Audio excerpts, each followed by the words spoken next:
Élu de Dieu. Ce que je vais te dire risque de te bouleverser profondément, mais tu n'es pas arrivé ici par hasard. Si cette vidéo résonne dans tes oreilles en cet instant précis, c'est parce que l'Éternel Dieu a orchestré une rencontre divine entre ton esprit et ce message. Quelque chose sommeille en toi depuis très longtemps, et ce soir, cela ne peut plus rester caché. Tu portes en toi une force que tu n'as jamais pu expliquer complètement. Tu l'as ressenti dans les moments de silence, dans la façon dont ton cœur réagit à la vérité, dans ton refus de te contenter d'une existence qui te semble étroite et insignifiante. Ce n'est pas une illusion, c'est un appel. Et voici ce que la plupart des gens ne comprendront pas. Tu n'as pas besoin de 100 rituels, de 1000 étapes compliquées ni d'années de recherche acharnée. Une seule prière sincère, prononcée depuis le plus profond de ton être, peut activer ce qui était endormi. Une seule nuit de véritable abandon peut déplacer ce que des mois de lutte n'ont pas réussi à bouger. Car il n'a jamais été question de forcer les portes avec tes propres mains. Il s'agit d'alignement. Il s'agit de rencontrer enfin l'Éternel Dieu à l'endroit où tu arrêtes de faire semblant que tout va bien, où tu cesses de t'expliquer auprès de ceux qui n'ont pas Dieu pour le spirituel, et où tu arrêtes de réduire les parties de toi que le ciel a placées là intentionnellement. Avant d'aller plus loin, fais 3 choses tout de suite. Premièrement, appuie sur le bouton « J'aime ». Deuxièmement, abonne-toi pour que nous puissions atteindre les 40 000 abonnés. Troisièmement, commente 99, non pas par superstition, mais comme une déclaration forte « Je suis présent, je suis prêt, je reçois ». Cet acte simple devient un repère dans le domaine spirituel, une ligne tracée dans le sable qui affirme « Ce moment compte pour moi ». Élu de Dieu. Et écoute bien, si tu es vraiment élu, tu resteras jusqu'à la fin. Non pas parce que je suis exceptionnel, mais parce que ton esprit reconnaît le son de la confirmation quand il l'entend. Certaines personnes n'iront pas jusqu'au bout, car la vérité rend mal à l'aise ceux qui ne sont pas prêts. Mais si tu y arrives, tu vas sentir quelque chose se mettre en place parfaitement. Maintenant, respire. Ralentis. Sens ta poitrine se soulever et s'abaisser. Laisse le bruit de la journée glisser de tes épaules, car ceci est ton appel au réveil. Il arrive un moment dans la vie de chaque élu où l'Éternel, Dieu cesse de murmurer et commence à frapper à la porte. Non pour t'effrayer, mais pour te réveiller. Tu as demandé des signes. Tu as demandé de la clarté. Tu as demandé « Seigneur, pourquoi me sens-je différent? Pourquoi portais-je cette douleur comme si j'étais destiné à quelque chose de plus grand ?» Et l'Éternel Dieu t'a répondu de manière que tu n'as pas reconnue, parce que tu attendais une réponse sous forme de plan parfait, de carte détaillée, de garantie absolue. Mais le ciel répond souvent par une invitation, une porte, un instant, un émoi intérieur, une instruction simple. Prie. Car la prière n'est pas seulement des mots lancés dans le vide. La prière est un accord. La prière est un alignement. La prière est le moment où ta voix humaine rencontre l'autorité éternelle de Dieu. Et quand un élu prie avec une foi authentique, quand tu pries de tout ton cœur, pas avec ta voix religieuse polie, quelque chose change en toi. Ta perception s'affine. Ta peur perd son emprise. Ton esprit se redresse et tu commences à réaliser que la puissance que tu cherchais n'est pas à l'extérieur. Elle a été déposée en toi par celui qui t'a conçu. L'Écriture l'a dit bien avant que tu ne saches le formuler. Avant de te former dans le ventre de ta mère, je te connaissais. Avant ta naissance, je t'avais mis à part. Écrit dans Jérémie chapitre 1 verset 5. Cela signifie que ton histoire n'a pas commencé quand les gens t'ont remarqué. Elle a commencé quand Dieu t'a marqué. Et les marques de l'Éternel Dieu ne s'effacent pas parce que les humains ne les comprennent pas. Peut-être t'es-tu senti ignoré. Peut-être tes dons sont-ils restés discrets, enfouis sous la survie, sous les critiques, sous des années où on t'a conseillé d'être réaliste. Peut-être même ta propre famille a-t-elle traité ta sensibilité comme une faiblesse, ton intuition comme une folie, ta soif de sens comme une passade. Mais le ciel ne t'a jamais appelé à être ordinaire. Et ce que l'Éternel Dieu a placé en toi ne peut être annulé par l'incapacité des autres à le voir. Voici la vérité sacrée. La nuit où tu décides de prier comme si cela comptait vraiment est la nuit où les parties endormies de ton être commencent à s'éveiller. Non parce que tu l'as mérité, mais parce que tu as enfin ouvert la porte. Demandez, et l'on vous donnera. Cherchez, et vous trouverez. Frappez, et l'on vous ouvrira. Écrit dans Matthieu chapitre verset 7. Ce n'est pas de la poésie. C'est une loi spirituelle. Élu de Dieu. Maintenant, laisse-moi te décrire ce que ressent l'activation, car beaucoup d'élus la manquent. Ils s'attendent à des feux d'artifice, à une voix tonitruante, à une perfection immédiate. Mais l'Éternel Dieu agit souvent de manière à la fois douce et irrésistible. Au début, cela ressemble à un retour de la clarté, à un allègement d'un poids, à la possibilité de respirer enfin librement, à ton âme qui se redresse après des années passées à se voûter sous la pression. Tu commences à remarquer des schémas. Tu reconnais la protection divine. Tu réalises que certains retards n'étaient pas des rejets, mais une préparation. Et tu sens que ce que tu poursuivais n'est pas loin, car l'Éternel Dieu a déjà commencé à déplacer des pièces que tu ne vois pas encore. Ce n'est pas seulement un changement de mentalité motivant, c'est un réveil spirituel. C'est ton monde intérieur qui entre en harmonie avec ta mission. Car les élus, eux, ne sont pas choisis pour impressionner les autres. Ils sont choisis pour porter quelque chose. Lumière, guérison, vérité, correction, courage. Le don est sacré et il implique une responsabilité. C'est pourquoi le chronométrage de Dieu est essentiel. Tu t'es peut-être demandé pourquoi ta vie ne s'est pas ouverte plus tôt, pourquoi certaines opportunités n'ont pas fonctionné, pourquoi tu as rencontré tant d'obstacles. Mais écoute ceci, l'Éternel Dieu ne t'active pas quand tu es simplement enthousiaste. Il t'active quand tu es prêt. Il y a un temps pour tout, un moment pour toute chose sous les cieux. Écrit dans Ecclésiaste chapitre 3 verset 1. Si tu regardes ceci maintenant, la saison est en train de changer.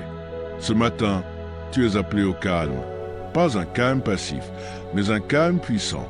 Celui qui effraie ton ego parce qu'il ne peut pas le contrôler. Le calme qui fait taire le monde pour que tu puisses enfin entendre ce que l'Éternel Dieu disait sous le bruit. Soyez tranquilles et sachez que je suis Dieu. Écrit dans Psaume chapitre 46 verset 10. Le calme n'est pas vide. Le calme est espace. Et l'espace est le lieu où Dieu parle. Dans cet espace, tes dons commencent à émerger. Certains d'entre vous ont eu des signes dès l'enfance. Vous ressentiez les choses avant qu'on les dise. Vous faisiez des rêves qui se réalisaient. Vous perceviez quand quelque chose n'allait pas, même si tout le monde souriait. Vous étiez attiré par la prière sans savoir pourquoi. Vous regardiez le ciel et ressentiez une nostalgie pour un lieu que vous ne pouviez nommer. Ce n'étaient pas des bizarreries d'enfants. C'étaient des étincelles précoces, des graines plantées par Dieu. Et les graines ne crient pas. Elles attendent le bon sol, la bonne saison, la bonne pluie. Si tu as passé des années à essayer de devenir normal, si tu as caché la profondeur pour ne pas paraître étrange, écoute-moi attentivement. Tu n'as jamais été conçu pour te fondre dans la masse. Vous êtes la lumière du monde. Une ville située sur une montagne ne peut être cachée. Écrit dans Matthieu chapitre 5 verset 14. L'isolement que tu as ressenti n'était pas une punition. C'était une séparation. C'était une protection. C'était l'Éternel Dieu qui t'empêchait d'être modelé par des personnes qui t'auraient dilué. Oui, être différent peut être solitaire. Cela peut te faire douter de toi. Cela peut te faire te demander si tu imagines tout cela. Mais le doute n'est pas ton identité. Le doute est un nuage, pas une conclusion. Et l'Éternel Dieu n'a pas allumé en toi un feu divin pour le laisser s'éteindre dans la confusion. Dieu ne nous a pas donné un esprit de timidité, mais de puissance, d'amour et de sagesse. Écrit dans 2 Timothée chapitre 1 verset 7. Puissance, amour, sagesse, voilà ton héritage. Parlons maintenant des personnes qui t'ont mis en doute, car elles font aussi partie de l'histoire. Certains d'entre vous ont été moqués, certains ont été rejetés, certains ont été qualifiés de trop intenses, trop sensibles, trop spirituels, trop tout. Les gens t'ont remis en question parce que ta présence remettait en cause ce qu'ils croyaient possible. Et cela a fait mal parce que tu ne voulais pas te sentir supérieur. Tu voulais simplement être compris. Mais comprends ceci, beaucoup ne te rejettent pas parce que tu as tort. Ils te rejettent parce que tu es inhabituel. Tu leur rappelles un monde qu'ils ne peuvent contrôler. Tu n'as pas besoin de discuter avec eux. Tu n'as pas besoin de les convaincre. Ta preuve ne sera pas dans tes explications. Elle sera dans ta transformation. Quand Dieu active ce qui est en toi, cela se voit dans ta paix, dans ton discernement, dans ta capacité à traverser la pression sans te briser, dans les portes qui s'ouvrent là où elles résistaient, dans la façon dont tu deviens un refuge pour les tempêtes des autres. Et l'Écriture t'avait déjà averti de ne pas bâtir ta confiance sur l'approbation humaine. La crainte des hommes tend un piège, mais celui qui se confie en l'Éternel est en sécurité. Écrit dans Proverbes chapitre 29, verset 25. Un piège. Beaucoup d'élus se font prendre en cherchant la validation de personnes incapables de voir les choses spirituelles. Arrête cela désormais. Tu n'as pas besoin de leur permission pour devenir ce que l'Éternel Dieu t'a appelé à être. Alors, qu'est-ce qu'une seule prière signifie? Cela signifie un moment d'honnêteté où tu arrêtes de jouer un rôle et commences à te connecter véritablement. Une prière où tu dis « Seigneur, je suis prêt. Je remets mon calendrier entre tes mains. Je remets ma peur. Je remets mon besoin d'être compris. Je veux ce que tu veux. Réveille ce que tu as placé en moi. Rends-moi assez courageux pour le porter. » Ce genre de prière n'est pas faible. C'est une guerre spirituelle. Elle change les atmosphères. Et quand tu pries ainsi, ta fréquence intérieure change. Ta posture spirituelle change. Tu arrêtes de supplier et commences à t'aligner. Tu arrêtes de courir après et commences à recevoir. Tu arrêtes de voir ta vie comme une série de hasards et commences à voir que l'Éternel Dieu a tissé du sens dans tout, même dans la douleur. Nous savons que tout concourt au bien de ceux qui aiment Dieu, écrit dans Romains chapitre 8, verset 28. Même le rejet, même les retards, même les saisons de solitude, Dieu ne gaspille rien. Maintenant, je vais te donner une instruction sacrée qui paraît simple, mais qui est puissante. Choisis une nuit, ce soir si possible, et reste éveillé un peu plus longtemps que d'habitude. Pas pour faire défiler les écrans, pas pour te distraire, pas pour ressasser tes soucis. Reste éveillé pour rencontrer l'Éternel Dieu. Élu de Dieu, éteins le bruit. Pose ton téléphone. Installe-toi dans un endroit calme. Respire lentement et commence par la gratitude, même si ta vie n'est pas parfaite. La gratitude ouvre le cœur sans forcer. Puis prie. Et après avoir prié, ne te précipite pas. Reste dans le silence. Laisse ton esprit se poser. Laisse ton mental cesser de courir. Laisse ton corps comprendre qu'il est en sécurité dans le calme, car tes dons ne s'élèvent pas dans le chaos. Ils s'élèvent dans l'alignement paisible. Certains ressentiront une chaleur dans la poitrine. Certains verseront des larmes sans savoir pourquoi. Certains ressentiront un calme profond, comme s'ils étaient enfin enveloppés. Certains ressentiront une conviction. L'Éternel Dieu leur montrant ce qu'il faut lâcher. Et oui, certains ressentiront de la résistance. L'ancien moi paniquera. Les doutes essayeront de hurler. C'est normal. Ce n'est pas un signe d'échec. C'est un signe que tu sors d'une cage. Quand le doute surgit, ne le combats pas avec colère. Remplace-le par la vérité. La foi n'est pas faire semblant de n'avoir aucune peur. La foi, c'est choisir la voie de l'Éternel Dieu plutôt que celle de la peur. Or, la foi est une ferme assurance des choses qu'on espère, une démonstration de celles qu'on ne voit pas, écrit dans Hébreux chapitre 11, verset 1. Tu peux être certain avant de voir les résultats, car cette certitude vient de Dieu, pas des circonstances. Et souviens-toi, tu ne te réveilles pas pour te sentir supérieur. Tu te réveilles pour servir. Quand Dieu t'active, il te fortifie pour l'impact. Car nous sommes son ouvrage ayant été créés en Jésus-Christ pour de bonnes œuvres. Écrit dans Éphésiens chapitre 2, verset 10.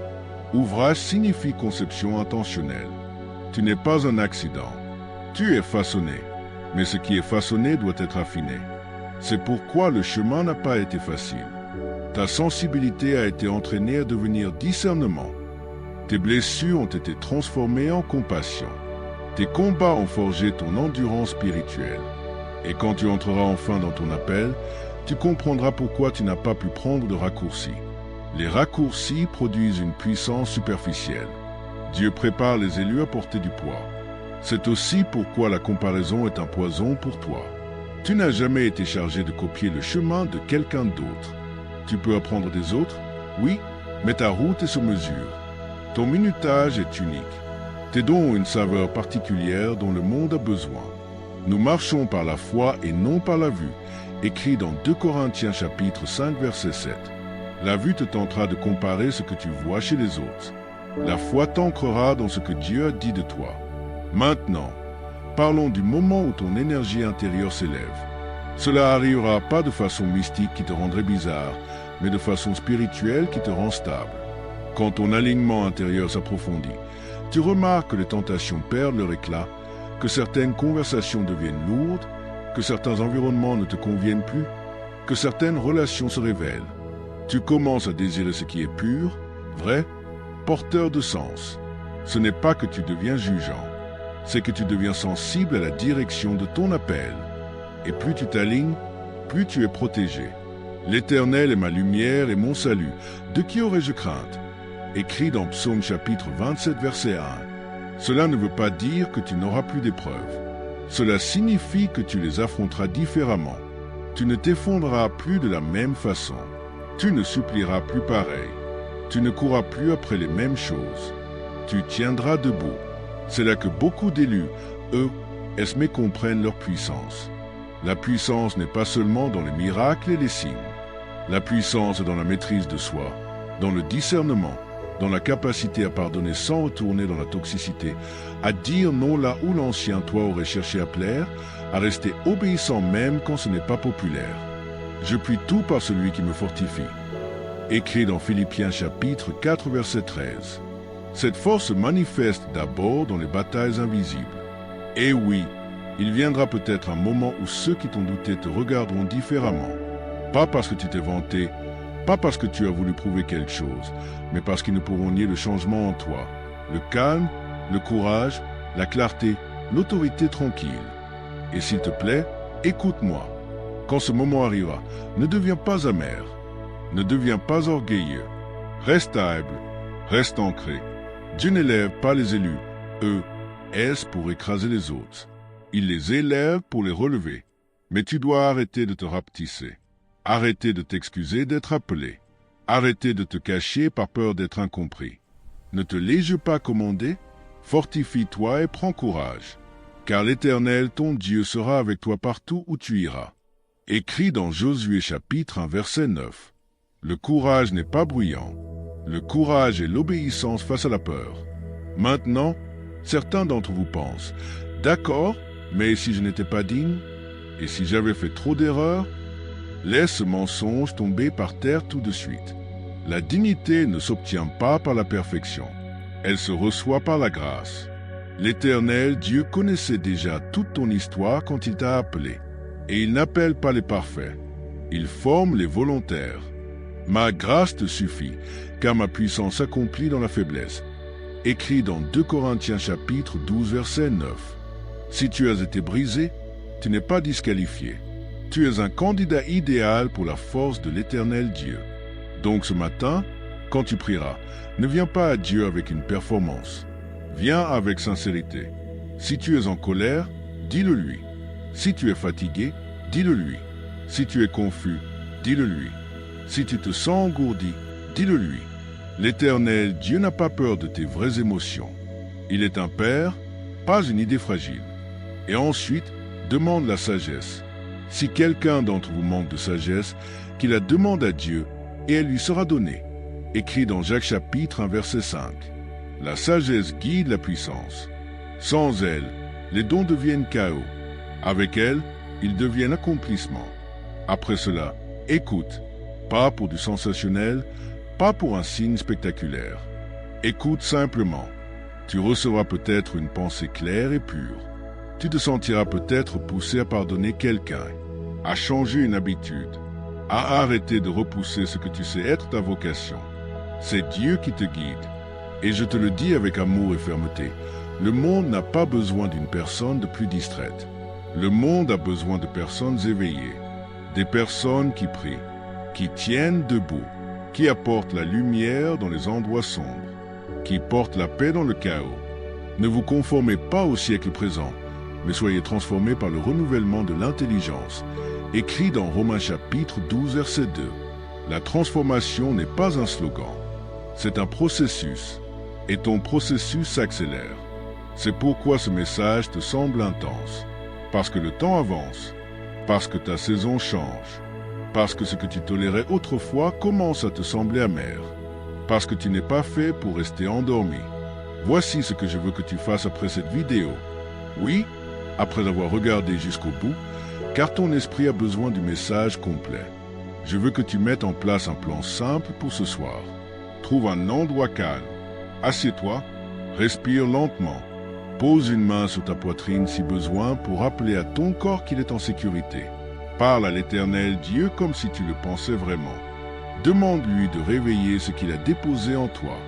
Demande-lui de purifier ce qui te bloque. Demande-lui d'aligner ta vie avec ton appel. Puis reste dans le silence 10 minutes, 15 minutes, aussi longtemps que tu le pourras. Et dans ce silence, laisse revenir les souvenirs d'enfance, les moments où tu savais que tu étais différent, où tu sentais Dieu avant même d'avoir les mots pour le dire. Ces souvenirs ne sont pas aléatoires. Ce sont des indices, des preuves d'un dessein qui existait bien avant tes doutes. Et quand les doutes surgiront, réponds-leur par l'Écriture. Réponds-leur par la vérité. Celui qui est en vous est plus grand que celui qui est dans le monde. Écrit dans 1 Jean chapitre 4 verset 4. Ce qui est en toi n'est pas fragile. C'est fortifié. Tu n'es pas seul dans cela. Même si tu t'es senti isolé, même si les gens ne te comprennent pas, le ciel t'a observé. Le ciel t'a gardé. Le ciel attendait que tu dises oui. Et une fois que tu auras dit oui, tu commenceras à avoir du mouvement d'abord à l'intérieur, puis à l'extérieur. Une nouvelle assurance, une nouvelle clarté, une nouvelle discipline. Une paix qui défie la logique parce qu'elle ne vient pas des circonstances. Elle vient de Dieu. Ne vous inquiétez de rien, mais en toute chose faites connaître vos besoins à Dieu par des prières. Et la paix de Dieu gardera vos cœurs. Écrit dans Philippiens chapitre 4 versets 6 jusqu'à 7. Cette paix protectrice fait partie de ton activation, car un élu qui ne peut pas garder la paix ne peut pas porter la puissance.